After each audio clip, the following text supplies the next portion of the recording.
आपके सामने हम बोल रहे हैं मंच पे।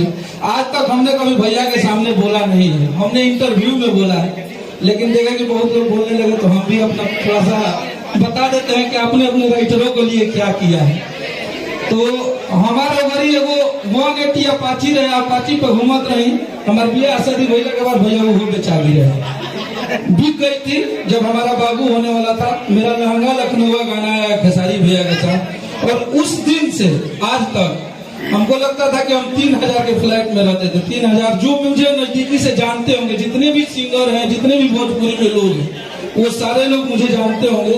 तो एक छोटे से फ्लैट में अखिलेश कश्यप रहता था जब मेरा लहंगा लखनऊ गाना आया था। और उसके बाद ये 3 साल में आज एक राइटर भोजपुरी में फॉर्च्यूनर से चलता और 1 करोड़ से ऊपर का घर बनाया। तो हमारा अपने जिंदगी में ये नहीं बताओगे कि एगो सुपरस्टार हमने खतिका के लिए। हमारे लिए, हमारे माँ बाप के बाद अगर हमारे लिए सर्वोपरि कोई है तो हमारे लिए भैया है।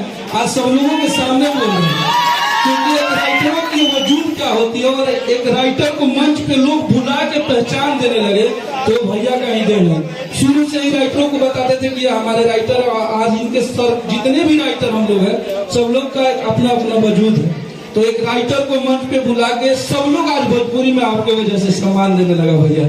तो मुझे इस बात का भी खुशी हुआ कि एक राइटरों का भी वजूद बना दिए आपने, कि आपकी वजह से आपको देख के ही से सारे राइटरों को लोग मंच पे आज बुला के तो बोल रहे हैं कि ये हमारे राइटर है, और राइटर भी बोल रहे हैं कि ये हमारे भैया है। तो एक दिल से जो हमारी जो निकलेगी, ये जितनी भी बातें हैं वो हमने सच बोला है। और कोई कोई लोग होते हैं कि जो बनावटी भी बोल देते हैं। तो जो मुझे बक्सर जिला के होंगे, जो मुझे नजदीक से जानते होंगे, तो सारे लोगों को पता है कि अखिलेश कश्यप की औकात क्या थी और आज एक राइटर के लेवल में कहाँ है। तो मैं आपका कर्ज आजीवन निभाऊंगा और आजीवन आपके साथ काम करूंगा, और ऐसे ही आप जितने अपने लोगों का ख्याल रखते हैं आजीवन रखते रहिए। Thank you so much.